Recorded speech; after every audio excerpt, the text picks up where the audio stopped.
দশম শ্রেণীর প্রিয় ছাত্ররা, আমরা প্রথম দুটো ভিডিও দেখার পর আজ বংশগতি পার্ট 3-তে প্রবেশ করব। তার আগেই আমি তোমাদের যে লিঙ্কটা দেখালাম, এই লিঙ্কটা তোমরা অনুসরণ করতে পারো, বিশেষত যারা ইংরেজি বুঝতে পারবে। যাই হোক, আগের দুটো ভিডিও করার পর আমার খুবই নিকট বন্ধু মাননীয় শিক্ষক শ্রীযুত সন্দীপন চ্যাটার্জি, তিনি আগের দুটো ভিডিও থেকে যে তথ্য পেয়েছেন, সেই তথ্য থেকে তিনি কিছু অসম্পূর্ণতা বা কিছু ত্রুটি তিনি তুলে ধরেছেন। সেখান থেকেই তোমাদের আমি সেই তথ্যগত যে অসঙ্গতি বা তথ্যগত যে অসম্পূর্ণতা, সেটা একটু বলে নেওয়া ভালো বলে তিনি বলেছেন। আমিও তোমাদের জানিয়ে দিই, তিনি মেন্ডেলের জীবনী পড়েছেন এবং মেন্ডেলের জীবনী সম্পূর্ণ বই তিনি পড়েছেন, আমার পড়া হয়নি। তিনি একজন উদ্ভিদবিদও বটে। সেটা হচ্ছে মেন্ডেলের যে সাফল্য, মেন্ডেল যে প্রথম পেপারটা প্রকাশ করেন, আমি তোমাদের বলেছিলাম জার্মানিতে সেটা প্রকাশিত হয়েছিল, কিন্তু প্রকৃত সত্যটি হলো মেন্ডেলের পেপারটা, সেটার নাম ছিল ভার্সুক উবার প্লাইনজেন হাইব্রিডেন, ভার্সুক উবার প্লাইনজেন হাইব্রিডেন, অর্থাৎ শঙ্করায়ন, উদ্ভিদের শঙ্করায়ন। এটা তিনি প্রথম ব্রুনো, মানে যেখানে চার্চে তিনি ছিলেন, ব্রুনো বিজ্ঞান সোসাইটি একটি সভাতে 1865 সালের 8ই ফেব্রুয়ারি রাত্রি 8:30টায় প্রথম পড়েছিলেন এবং সেটা 1866 খ্রিস্টাব্দে ব্রুনো সোসাইটির যে কার্যবিবরণী সেখানে প্রকাশিত হয়। স্বাভাবিকভাবেই সেটা ভীষণ অখ্যাত ছিল। অখ্যাত থাকার পর পরবর্তীকালে অন্যান্য বিজ্ঞানীদের নাম তোমরা শুনেছ, কোরেন, হুগো ডি ভ্রিস, এদের প্রচেষ্টাতে মানে মেন্ডেলের এই কাজটা কি হয়, আমাদের আলোর মুখ দেখে এবং আমরা তাকে জানতে পারি। এখানে তোমাদের একটু বলে রাখা ভালো, জার্মানি বিজ্ঞানী ফোকে, তিনি প্রথম, তিনি একজন উদ্ভিদবিদ ছিলেন, তিনি শঙ্করায়ন নিয়ে কাজ করছিলেন।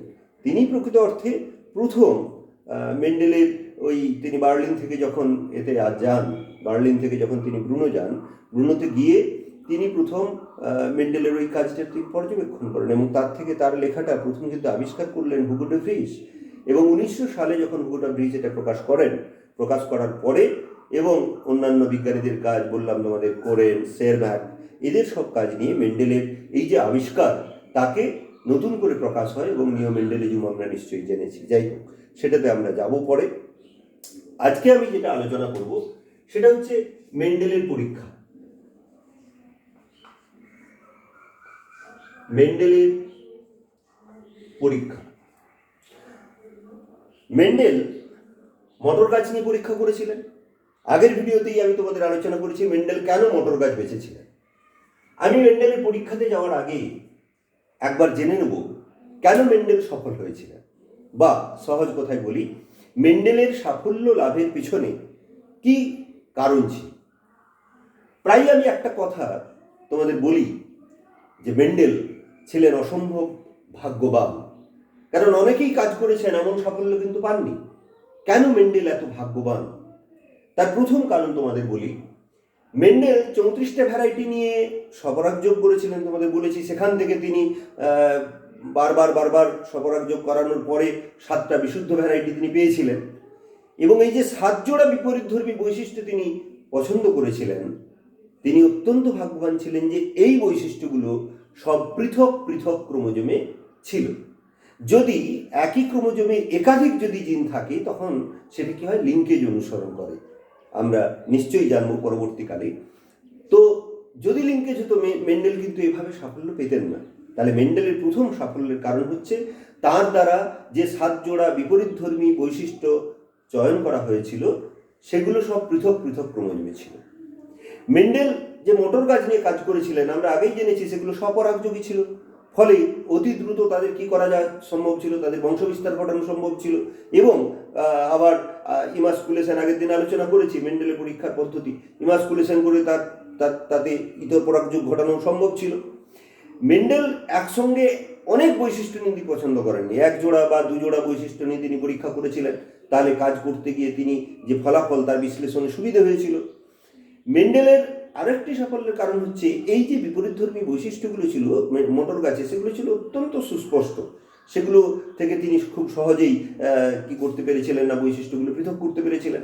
এবং আরও সব থেকে গুরুত্বপূর্ণ জিনিস যেটা, সেটা হচ্ছে মেন্ডেল 2 থেকে 3 জন পর্যন্ত পরীক্ষা করেছিলেন এবং অনেক উদ্ভিদের অনেক অপত্যজনুর তিনি কাজ করে সেখান থেকে ফলাফল থেকে তিনি কি করেছিলেন, তার সিদ্ধান্তে পৌঁছেছিলেন। স্বাভাবিকভাবে মেন্ডেল কি হয়েছিলেন, সফল হয়েছিলেন। যাই হোক, আমরা যেটা আলোচনা করবো সেটা হচ্ছে মেন্ডেলের পরীক্ষা। মেন্ডেলের দুটো পরীক্ষা আমাদের পাঠ্যক্রমের অন্তর্ভুক্ত, একটা হচ্ছে একসংকর জনন এবং দ্বিসংকর জনন, দুটোই আমরা আলোচনা করব। আজকের আলোচনাটা মূলত আমরা আবদ্ধ রাখবো একসংকর জননের মধ্যে। একসংকর জনন কি আমরা আগে আলোচনা করেছি, একসংকর জনন। তবু আমি আজ যেহেতু শুরু করছি একবার রিপিট করে নেব। একসংকর জনন কি না, যে পদ্ধতিতে একই প্রজাতির অথবা অত্যন্ত নিকট সম্পর্কযুক্ত প্রজাতির এক চারিত্রিক বৈশিষ্ট্য সম্পন্ন এক জোড়া বিপরীত প্রলক্ষণযুক্ত জীবের মধ্যে সংকরায়ন ঘটানো হয়, তাকেই বলবো কি একসংকর জনন। এই পরীক্ষার জন্য মেন্ডেল কি করেছিলেন, বিভিন্ন চরিত্রের মোটর গাছ বেঁচেছিলেন। আমরা এখানে যেটা আলোচনা করব মেন্ডেল সম্পাদিত মোটর গাছের উচ্চতা নির্ভর পরীক্ষা। উচ্চতা নির্ভর পরীক্ষা তোমরা অন্য পরীক্ষাতেও যেতে পারো, মোটর গাছের বীজপত্রের বর্ণের নিয়েও পরীক্ষা করতে পারো, বা মোটর গাছের ফুলের অবস্থান, ফুলের বর্ণ ইত্যাদি ইত্যাদি যে কোনো এক চারিত্রিক বৈশিষ্ট্য নিয়ে আমরা এটাকে প্রমাণ করতে পারি। কিন্তু আমরা এখানে যেটা আলোচনা করব সেটা হচ্ছে মোটর গাছের উচ্চতা নির্ভর পরীক্ষাটি। তো তিনি মোটর গাছের যে উচ্চতা পেয়েছিলেন, সেখানে তিনি দেখলেন যে দুরকম উচ্চতা পাওয়া যায়। মোটর গাছ, একদল মোটর গাছ হয় কি লম্বা মোটর গাছ, এবং আরেকদল মোটর গাছ হয় কি বেটে মোটর গাছ। তো তিনি প্রথম একটি বিশুদ্ধ লম্বা মোটর গাছ, এর সঙ্গে একটি বিশুদ্ধ খর্ব বা বেটে মোটর গাছের ইতর পরাগযোগ ঘটিয়েছে। আমরা আগেই আলোচনা করেছি, ইতর পরাগযোগ ঘটানোর জন্য স্বপরাগী ফুল থেকে কি করার দরকার, ইমাস্কুলেশনের মাধ্যমে একটি ফুলকে স্ত্রী ফুলে পরিণত করার দরকার। যাই হোক, ইতর পরাগযোগ তিনি ঘটিয়েছিলেন।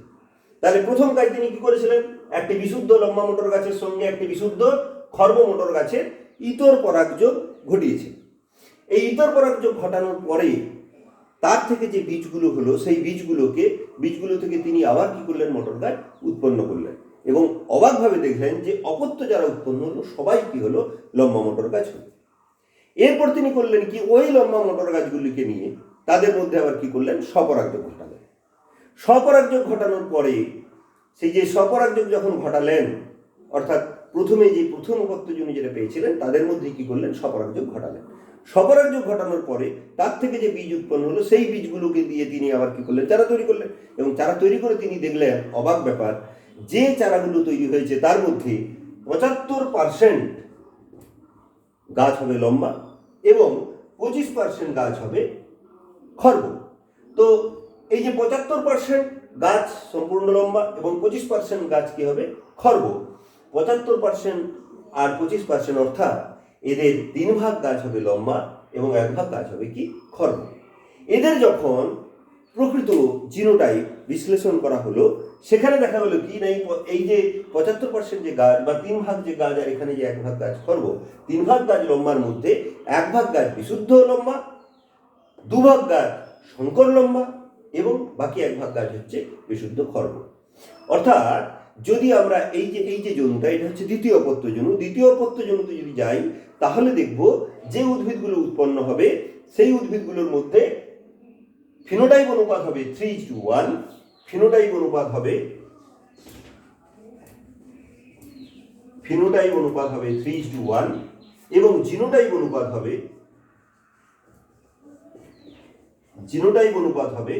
1:2:1। তো এই ছিল মেন্ডেলের পরীক্ষাটা, প্রথম একসংকর জননের উপর। আমরা এটা সঠিকভাবে আরো ভালো করে বুঝতে গেলে এর ক্রস এবং চেকার বোর্ড সহকারে না বুঝলে কিন্তু আমরা ডিটেলস জানতে পারবো। দেখে নিই আমরা এর ক্রস ও চেকার বোর্ড কিভাবে করা যায়।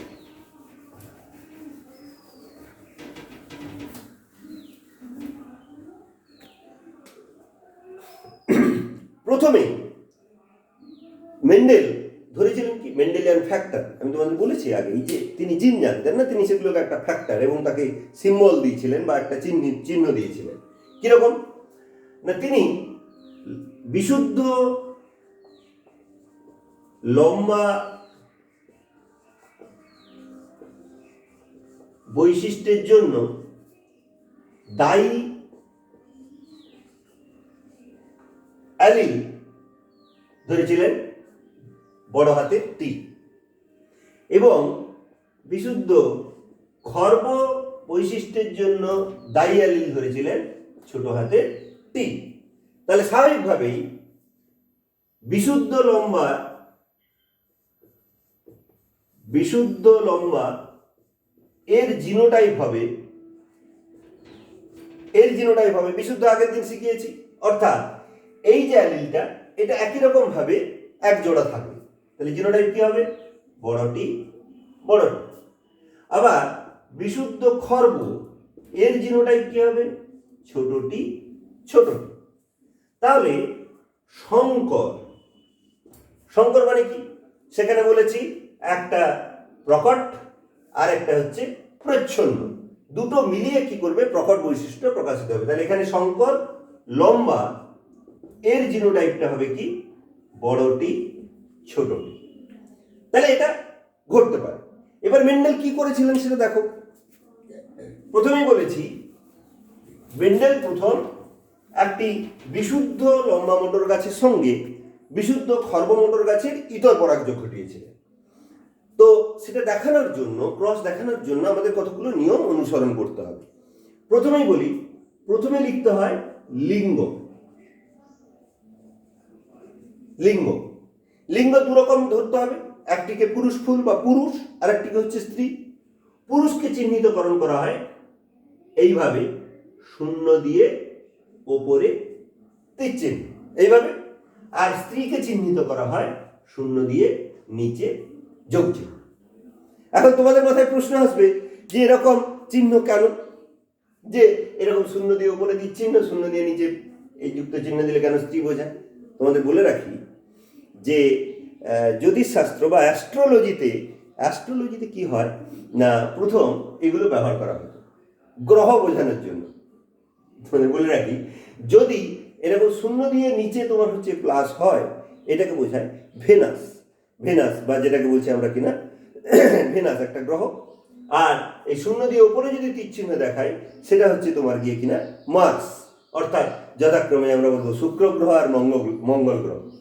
এবং ফিমেল দেখানোর জন্য তাহলে ভেনাস ইউজ করছি, আর এটা দেখানোর জন্য তাহলে আমরা কি করছি? মার্স ইউজ করছি। যাই হোক, এটা অতিরিক্ত কথা। এরপরে লিঙ্গ দেখানোর পরে তারপরে আমরা দেখাবো ফিনোটাইপ। মেন্ডেল প্রথম কি করেছিলেন? একটা বিশুদ্ধ লম্বা মোটর গাছ। এখন ঘটনা যেটা হচ্ছে, আমরা বাইরে থেকে তো বুঝতে পারবো না বিশুদ্ধ কি শঙ্কর, কিন্তু আমাদের যখন এখানে লিখবো আমাদের মাথায় রাখতে হবে এটা ছিল কিনা বিশুদ্ধ লম্বা মোটর গাছ এবং এটা ছিল কিনা বিশুদ্ধ খর্ব মোটর গাছ। উল্টোটাও করা যায়, রেসিপ্রোকাল ক্রস, অর্থাৎ এটাকে স্ত্রী ধরে এটাকে পুরুষ ধরেছি, আবার এটাকে যদি পুরুষ ধরে এটাকে স্ত্রী ধরি, সেটাও করা যায়। মেন্ডেল সফলের এটা একটা কারণ, তিনি রেসিপ্রোকাল ক্রসও করেছিলেন। যাই হোক, তো এদের মধ্যে ক্রস করাবো। এখানে লিখবো আমরা কি? জিনোটাইপ। বিশুদ্ধ লম্বা জিনোটাইপ হবে বড় টি। আর বিশুদ্ধ খর্ব জিনোটাইপ হবে ছোট টি। এখানে তিনি কি পরাগযোগ ঘটিয়েছিলেন? ইতর পরাগযোগ ঘটিয়েছিলেন। এই জনুটার নাম দেওয়া হবে P1 জনু। আমি পি লিখলাম কেন? পি ফর প্যারেন্টাল মানে জনিত্রী জনু। তাহলে পিটা লেখা হয়েছে প্যারেন্টাল জেনারেশন বা জনিত্রী জনুর জন্য। এবারে এখান থেকে কি উৎপন্ন হবে? গ্যামেট উৎপন্ন হবে। গ্যামেট উৎপন্ন হলে তার কি হয়? ক্রোমোজোম সংখ্যা হ্যাপ্লয়েড হয়ে যায়, অর্থাৎ এখান থেকে আমরা এক ধরনের গ্যামেট পেতে পারি বড়টি, আর এখান থেকে এক ধরনের গ্যামেট পেতে পারি ছোটটি। এবার এদের মিলন হলে তখন কি দেখব? এদের মিলন হলে বড়টি ছোটটি। এটা উৎপন্ন হয়। এই যে এই যে উদ্ভিদটা আমি একটু আগে দেখিয়েছি, তাহলে এটা কি হবে? এটা হবে শঙ্কর লম্বা। শঙ্কর লম্বা। এই জনুটাকে নাম দেওয়া হবে F1 জনু। তোমাদের মাথায় প্রশ্ন আসবে, স্যার এটাকে এফ দেওয়া হলো কেন? এফ দেওয়া হলো কারণ F stands for filial generation. Filial কথার অর্থ হচ্ছে অপত্য, সেই ফিলিয়াল থেকে কথাটা এসছে কিনা এফ। যাই হোক, এই প্রথম অপত্য জনুতে যাদের পাওয়া গেল, এদের এবার কি করা হবে না, এদের এবারে আমরা স্বপরাগযোগ করব। স্বপরাগযোগ করলেও সেখানে আমরা নেব কি, এই একই উদ্ভিদের মধ্যেই তার পরাগরেণু তার গর্ভমুণ্ডের মধ্যে আমরা ফেলতে পারি। দেখে নিই সেটা কিরকম করা যায়। তাহলে এক্ষেত্রে দুটোই লম্বা, শঙ্কর লম্বা, দুটোই লম্বা। এখানে আমরা করব কি তাহলে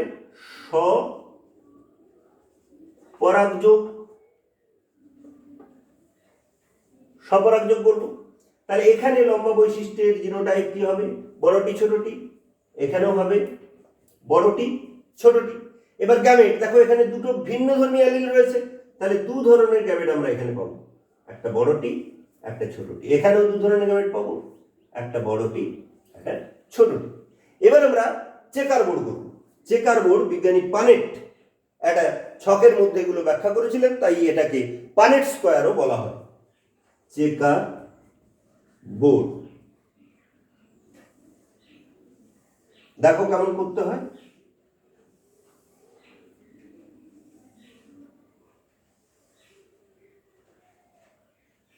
এই যে দাগটা দিলাম, এদিকে আমি পুং গ্যামেট দেখানোর জন্য দেখাবো, আর এদিকটাতে আমি স্ত্রী গ্যামেট দেখানোর জন্য দেখাবো। এখানে কত রকমের গ্যামেট পেয়েছি? পুং গ্যামেট দু রকম, একটা বড়টি একটা ছোটটি। এখানে স্ত্রী গ্যামেট কত রকমের পাচ্ছি? দু রকম, একটা বড়টি একটা ছোটটি। এবার দেখো, এইটার সঙ্গে এটার যদি মিলন হয় তাহলে কি হবে?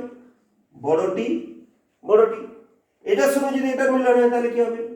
বড়টি ছোটটি। এটার সঙ্গে এটার হলে বড়টি ছোটটি, এটার সঙ্গে এটার হলে কি হবে? ছোটটি ছোটটি। হয়েছে? এবার আমরা একটু দেখে নিই এগুলো কোনটা কি প্রকৃত অর্থে। দেখো, বড়টি এমনি বাইরে থেকে লম্বা, কিন্তু এটাকে আমরা কি বলতে পারি? এটা হচ্ছে বিশুদ্ধ লম্বা। এটা কি হবে? এটা হবে শঙ্কর লম্বা। এটাও কি হবে? শঙ্কর লম্বা। এটা কি হবে? বিশুদ্ধ খর্ব। এই জনুটাকে আমরা বলতে পারি F2 জনু। আবার বলি, F মানে ফিলিয়াল অপত্য জনু, তাহলে দ্বিতীয় অপত্য জনু বা বলছি কিনা F2 জনু। তাহলে দেখো, এই F2 জনুর পরে আমি যখন পরীক্ষাটা বলি খুব দ্রুত ছোট্ট করে বলে দিয়েছিলাম, এখান থেকে এবার নিজেরা বোঝার চেষ্টা করো। এই দ্বিতীয় অপত্য জনুর পরে তিনি যে ফলাফল পেলেন, এই ফলাফলে ফিনোটাইপ কি হলো? দেখো, ফিনোটাইপ দু রকমের, লম্বা আর বেটে, লম্বা আর খর্ব। তাহলে আমি এই লম্বা এটার ফিনোটাইপ অনুপাত লিখতে পারি। ফিনোটাইপ অনুপাত কি হতে পারে? ফিনোটাইপ অনুপাত হতে পারে 1 2 3। তিনটে পেয়েছি লম্বা, লম্বা ইজ টু খর্ব। লম্বা কত পেয়েছি?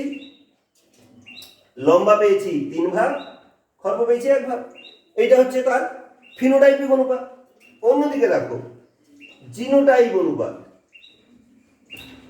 জিনোটাইপিক অনুপাত, জিনোটাইপ মানে তার জিনগত বৈশিষ্ট্য। জিনগত বৈশিষ্ট্য দেখলে তখন কিন্তু আমরা বিশুদ্ধ শঙ্কর এগুলো বুঝতে পারবো। তাহলে দেখো, সেখানে আমরা দেখছি কি কি পাচ্ছি? বিশুদ্ধ লম্বা ইজ টু শঙ্কর লম্বা ইজ টু বিশুদ্ধ খর্ব। তাহলে বিশুদ্ধ লম্বা 1, শঙ্কর লম্বা 2, বিশুদ্ধ খর্ব 1, 1:2:1। তো এইটা ছিল মেন্ডেলের পরীক্ষা। মনে রাখতে হবে আমাদের যে এই পরীক্ষাগুলো করার সময় অত্যন্ত গুরুত্বপূর্ণ হচ্ছে তার ক্রস, চেকার বোর্ড এবং তার জিনোটাইপ ফিনোটাইপ এগুলো দেখানো। এবারে তাহলে আমরা পরীক্ষা প্রথম জানলাম। পরীক্ষার জন্য উপকরণ একবার রিপিট করে দিই। পরীক্ষার উপকরণ কি নিয়েছিলেন তিনি? বিভিন্ন চরিত্রের মটর গাছ। আর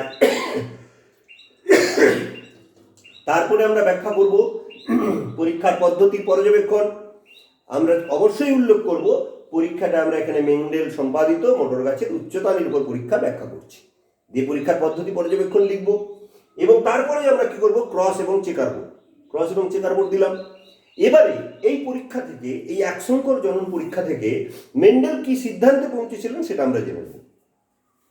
এই এক সংকর জনন পরীক্ষা থেকে মেন্ডেল দুটো গুরুত্বপূর্ণ সিদ্ধান্তে পৌঁছেছিলেন। এক নম্বর যে সিদ্ধান্ত ছিল সেই সিদ্ধান্তটাকে আমরা প্রায় বলি লজ অফ ডমিনেন্স, প্রকট প্রচ্ছন্নতার নিয়ম। প্রকট প্রচ্ছন্নতার নিয়ম। দেখো, আমরা দেখলাম একটা বিশুদ্ধ লম্বা মোটর গাছের সঙ্গে বিশুদ্ধ খর্ব মোটর গাছের সংকরান করাতে F1 জনু বা প্রথম অপত্য জনুতে যতগুলো গাছ উৎপন্ন হয়েছে সবাই কি হয়েছে, লম্বা। তাহলে এটা পরিষ্কার যে এক জোড়া বিপরীতধর্মী বৈশিষ্ট্য নিয়ে যদি সংকরান করা যায় তাহলে প্রথম অপত্য জনুতে সর্বদা প্রকট বৈশিষ্ট্য প্রকাশিত হবে, আর যেটা প্রকাশিত হবে না সেটাই হচ্ছে কিনা প্রচ্ছন্ন বৈশিষ্ট্য। যেমন বড়টি ছোটটি থাকলে বড়টিটা প্রকাশিত হবে, তাহলে বড়টিটা হচ্ছে প্রকট এলিল, ছোটটা হচ্ছে প্রচ্ছন্ন এলিল। এটা একটা সিদ্ধান্তে তিনি পৌঁছতে পেরেছিলেন। এবং সব থেকে গুরুত্বপূর্ণ সিদ্ধান্ত তিনি যেটা এখানে পৌঁছেছিলেন সেই সিদ্ধান্তটা হচ্ছে লজ অফ সেগ্রিগেশন, পৃথক ভবন সূত্র। লজ অফ সেগ্রিগেশন বা পৃথক ভবন সূত্র, এটাকেই বলি মেন্ডেলের বংশগতি সংক্রান্ত প্রথম সূত্র। কি সূত্রটা কি? খুবই সিম্পল। যদি এক জোড়া বিপরীতধর্মী প্রলক্ষণযুক্ত একই প্রজাতির দুটো জীবের মধ্যে সংকরায়ন ঘটানো হয় তাহলে প্রথম অপত্য জনুতে বিপরীতধর্মী বৈশিষ্ট্যগুলো পরস্পর একত্রিত হলেও মিশ্রিত হবে না। একটু খেয়াল কর, বড়টি বড়টি ছিল, ক্রস করেছিলাম ছোটটি ছোটটি, তাহলে বলছি এক জোড়া বিপরীতধর্মী প্রলক্ষণযুক্ত একই প্রজাতির দুটি জীবের মধ্যে সংকরায়ন ঘটানো হচ্ছে। তাহলে এই বিপরীতধর্মী বৈশিষ্ট্যগুলো মানে বিপরীতধর্মী অ্যালিলগুলো তারা পরস্পর এসে কি হলো, একত্রিত হচ্ছে, পাশাপাশি আসছে, কিন্তু মিশ্রিত হচ্ছে না, এরা মিশে যাচ্ছে না। কেন মিশে যাচ্ছে না? দেখো, এরপরেই আমরা দেখেছি বরং গ্যামেট গঠনকালে এরা যখন গ্যামেট গঠন করে, ধরো আমি এটা ছেড়ে দিচ্ছি, এরা যখন গ্যামেট গঠন করবে কত রকমের গ্যামেট হবে? গ্যামেট গঠনকালে বিপরীতধর্মী বৈশিষ্ট্যগুলো পরস্পর থেকে পৃথক হয়ে যায়, বিপরীতধর্মী বৈশিষ্ট্যগুলো একে অন্য থেকে কি হয়ে যাবে, আলাদা হয়ে যাবে। তাহলে কি দাঁড়ালো? পৃথক ভবন সূত্রের বক্তব্যটা এরকমই, যদি এক জোড়া বিপরীতধর্মী প্রলক্ষণযুক্ত একই প্রজাতির দুটি জীবের মধ্যে সংকরায়ন করা হয় তাহলে প্রথম অপত্য জনুতে বিপরীতধর্মী বৈশিষ্ট্যগুলো একত্রিত হলেও মিশ্রিত হয় না, বরং গ্যামেট গঠনকালে বিপরীতধর্মী বৈশিষ্ট্যগুলো পরস্পর থেকে পৃথক হয়ে যায়। এটাই হচ্ছে পৃথক ভবন সূত্র। এটা হলো মেন্ডেলের এক সংকর জনন পরীক্ষা। এবারে এটা মেন্ডেল তার সিদ্ধান্ত পেয়ে গেছেন। তাহলে এই সিদ্ধান্ত কি সম্পূর্ণ সঠিক ছিল? বলে রাখা ভালো, হুগো ডা ভ্রিস 1900 সালে ওই মেন্ডেল নিয়ে যখন বিশ্লেষণ করছিলেন তিনি কিন্তু পরীক্ষা করেছিলেন স্ন্যাপড্রাগন মানে সন্ধ্যা মালতীর ওপরে, অথবা এই যে চারটের ফুল বলি আমরা, তার উপর পরীক্ষা করেছিলেন। তার উপর পরীক্ষা করে তিনি দেখেছিলেন যে মেন্ডেলের এই যে প্রকটতার নিয়ম এবং পৃথক ভবন সূত্র এটা সম্পূর্ণ অনুসৃত হয় না, এবং তিনি একটি যুগান্তকারী আবিষ্কার করেছিলেন। ঘটনাটাকে আমরা নাম দিই অসম্পূর্ণ প্রকটতা। অসম্পূর্ণ প্রকটতা বা ইনকমপ্লিট ডমিনেন্স, বা এটাকে অনেক সময় বলি মিশ্র বংশগতি, ব্লেন্ডিং ইনহেরিটেন্স, মিশ্র বংশগতি। এটা মেন্ডেলের প্রথম সূত্রের, এই যে আমি পৃথক ভবন সূত্র বললাম, তার একটা ব্যতিক্রমী ঘটনা। কি করেছিলেন আমি একটু হুগো ডা ভ্রিসের কাজটা জেনে নিই, তাহলে বুঝতে সুবিধা হবে। হুগো ডা ভ্রিস কি করেছিলেন, একটা ওই সন্ধ্যা মালতী গাছ বা চারটের ফুলের যে গাছ তাদের ক্ষেত্রে তিনি লক্ষ্য করেছিলেন যে তাদের ফুল হয় দু রকমের, প্রধান দু রকমের ফুল হয়। একটা হচ্ছে লাল রঙের ফুল হয়, একটা সাদা রঙের ফুল হয়। লালটা হচ্ছে তার প্রকট বৈশিষ্ট্য আর সাদাটা হচ্ছে তার প্রচ্ছন্ন বৈশিষ্ট্য। এবার একটা লাল প্রকট বৈশিষ্ট্য, সাদাটা হচ্ছে প্রচ্ছন্ন বৈশিষ্ট্য। তাহলে লাল সাদা এই দুটো ফুলের মধ্যে যদি পরাগযোগ ঘটানো যায়, ইতর পরাগযোগ যদি ঘটানো যায়, তাহলে প্রথম অপত্যজনুতে কোন বৈশিষ্ট্যটা প্রকাশিত হওয়া উচিত? না, অবশ্যই লাল বৈশিষ্ট্যটা। কেন? লালটা হচ্ছে প্রকট বৈশিষ্ট্য। তো ঘটনা হচ্ছে, যখন হুগোডাব্রিস পরীক্ষা করেন তিনি দেখলেন প্রথম অপত্যজনুতে যে গাছগুলো হলো সেখানে পিঙ্ক মানে গোলাপি রঙের প্রায় ফুল কি হয়েছে, তৈরি হয়েছে, সেখানে কিন্তু লাল বা সাদা কোনোটাই প্রকাশিত হয়নি। আরও চিত্তাকর্ষক ঘটনা হচ্ছে এটাই, ওই প্রথম অপত্যজনুতে যে গোলাপি ফুলযুক্ত এগুলো উৎপন্ন হয়েছিল, ফুল উদ্ভিদগুলো উৎপন্ন হয়েছিল, তাদের মধ্যে স্বপরাগযোগ ঘটিয়ে যখন দ্বিতীয় অপত্যজনুতে তিনি পর্যবেক্ষণ করলেন, তখন তিনি দেখলেন খুবই চিত্তাকর্ষক ঘটনা যে সমস্ত ফুল লাল আর সাদা বা গোলাপি এরকম কিন্তু নয়। সেখানে তিনি লক্ষ্য করলেন এক ভাগ লাল ফুলযুক্ত সন্ধ্যামালতী, দু ভাগ গোলাপি ফুলযুক্ত সন্ধ্যামালতী এবং এক ভাগ সাদা ফুলযুক্ত সন্ধ্যামালতী। অর্থাৎ দ্বিতীয় অপত্যজনুর ফিনোটাইপ অনুপাত 1:2:1 এটা দাঁড়ায়, এবং জিনোটাইপ অনুপাত দাঁড়ায় 1:2:1। এসব আমরা একটু চেক আউট করে দেখে দেখো। প্রথম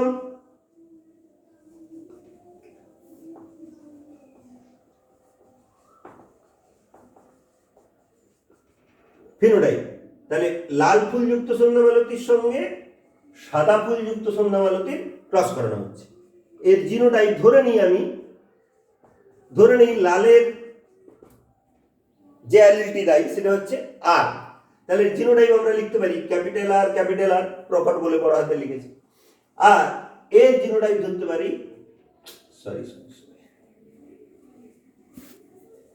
এটাকে ধরতে পারি আমরা ছোট আর।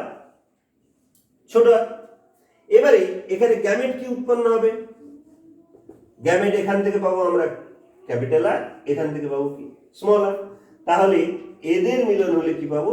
ক্যাপিটাল আর স্মল আর, এরকম। তাহলে এটাকে যথারীতি বলতে পারি আমরা P1 জনু, এটাকে যথারীতি বলছি F1 জনু। তাহলে দেখো লাল আর সাদা, কিন্তু এই যে বৈশিষ্ট্য হলো সেটা কি হলো? গোলাপি। ঠিক আছে, এবার এই F1 এ যারা হলো এদের মধ্যে স্বপরাগযোগ ঘটানো হলো, এখানে ইতর পরাগযোগ ঘটানো হয়েছে, ইতর পরাগযোগ ঘটানো হয়েছে। এবার এদের মধ্যে স্বপরাগযোগ ঘটানো হলো।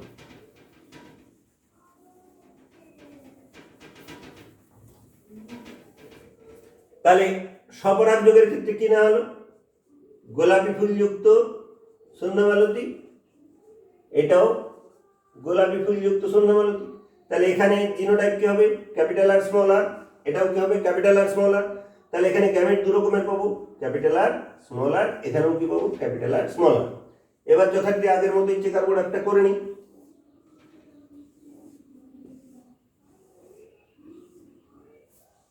দেখো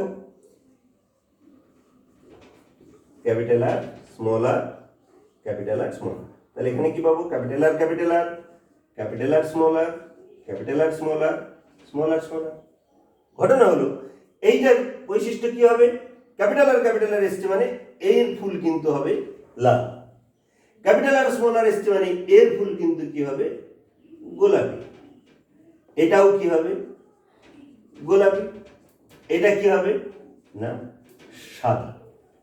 তাহলে স্বাভাবিকভাবে এখানে ফিনোটাইপ, তিন রকমের ফিনোটাইপ পেলাম, লাল ফুল, গোলাপি ফুল আর হচ্ছে কি সাদা ফুল।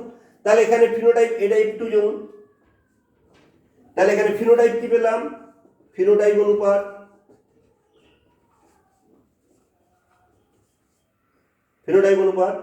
লাল ইজটু গোলাপি ইজটু সাদা সমান 1:2:1। জিনোটাইপ অনুপাত capital R is to capital R is to small R, মানে কি দাঁড়াচ্ছে? 1:2:1। অর্থাৎ দ্বিতীয় অপত্যজনুর জিনোটাইপ এবং ফিনোটাইপ উভয় অনুপাত হলো 1:2:1। এটা 1 নম্বর ব্যতিক্রম। এক সংকর জনন সূত্র বা পৃথক ভ্রমণ সূত্রে এটা একটা গুরুত্বপূর্ণ ব্যতিক্রম। এবারে অন্য আর একটা ব্যতিক্রমী ঘটনা বলি, সেটাকে বলবো আমরা সহপ্রকটতা। সহ প্রকটতা। মেন্ডেল বলেছেন প্রথম অপত্যজনুতে বিপরীতধর্মী বৈশিষ্ট্যের মধ্যে একটি বৈশিষ্ট্য প্রকাশিত হবে। সে বৈশিষ্ট্যটা কোনটা? প্রকট বৈশিষ্ট্য। অন্য বৈশিষ্ট্য প্রকাশিত হবে না, যেটা প্রকাশিত হবে না সেটা প্রচ্ছন্ন। কিন্তু প্রকৃতিতে এরকম কাণ্ড দেখা যায় যেখানে একই প্রজাতির এক জোড়া বিপরীতধর্মী বৈশিষ্ট্য সম্পন্ন জীবের মধ্যে সংকরায়ন ঘটালে প্রথম অপত্যজনুতে উভয় বিপরীতধর্মী বৈশিষ্ট্যই একযোগে প্রকাশিত হতে পারে। উভয় বিপরীতধর্মী বৈশিষ্ট্য প্রথম অপত্যজনুতে একযোগে প্রকাশিত হতে পারে। এই ঘটনাটাকে আমরা বলবো কি? সহপ্রকটতা। এটাও কিন্তু আমার প্রকটতার নিয়ম বা মেন্ডেলের প্রথম সূত্র পৃথকীকরণ সূত্র কিন্তু অনুসরণ করে না। যেমন ধরো মানুষের ক্ষেত্রে রক্তের গ্রুপ নিয়ে যদি বলি, আমাদের ক্ষেত্রে এবিও ব্লাড গ্রুপ হয়, এবিও রক্ত শ্রেণী, তোমরা ক্লাস 9-এ পড়ে এসেছো। তো সেই এবিও রক্ত শ্রেণীর মধ্যে আমাদের এই ব্লাড গ্রুপ নিয়ন্ত্রক যে অ্যালিল তাকে আমরা আই দিয়ে বলি। দেখো, ধরো একজন ব্যক্তির ব্লাড গ্রুপ হলো এ, আর তার স্ত্রীর ব্লাড গ্রুপ হচ্ছে বি। এবার যদি উভয়েই বিশুদ্ধ হন তাহলে, আমি আর লিখছি না, এদিকে নিজেরা লিখবে যখন, ফিনোটাইপ এবং এগুলো সব। এবার এর জিনোটাইপ কি হবে? তাহলে আই তার অ্যালিলকে ধরা হয় আই দিয়ে, আইসোঅ্যাগ্লুটিনোজেন বলে। তাহলে আইএ এর বি ব্লাড গ্রুপ হলে তাকে ধরবো কি আমরা? আইবি। আমি ধরে নিচ্ছি এরা বিশুদ্ধ ছিল। তাহলে এখান থেকে একটা অ্যালিল আসবে আইএ গ্যামেট, এর থেকে একটা অ্যালিল আসবে আইবি। এবার এদের যদি ক্রস হয় তাহলে কি দাঁড়াবে? IA IB. তাহলে এটা প্রথম অপত্যজনু। তাহলে মেন্ডেলের নিয়ম অনুযায়ী এই যে দুটোই হচ্ছে এখানে বিপরীতধর্মী বৈশিষ্ট্য, তারা যদি একযোগে পরের জনুতে যায়, এখানে একটা বৈশিষ্ট্য প্রকাশ হওয়া উচিত ছিল, আর একটা বৈশিষ্ট্য প্রকাশ হওয়া উচিত হয়নি। একটা প্রকট, একটা প্রচ্ছন্ন হওয়া উচিত ছিল, কিন্তু এখানে দেখবো দুটোই একযোগে প্রকাশিত হয়। তাই এই ঘটনাটিকে বলবো কি আমরা? সহপ্রকটতা বা কোডমিনেন্স। এবার এটা যদি আমরা F1-এ যাই, F1-এ গেলে দেখবো আবার সেই একই রকম সন্ধ্যামূলতির মতো আলাদা হয়ে যাবে। নিজেরাই দেখো, আইএ আইবি ক্রস আইবি। তাহলে এখানে দু রকমের অ্যালিল পাবো, একটা আইএ একটা আইবি। এখানে দু রকমের পাবো, একটা আইএ একটা আইবি। তাহলে একটু চেকার বোর্ড করে দেখে নিই ছোট্ট করে।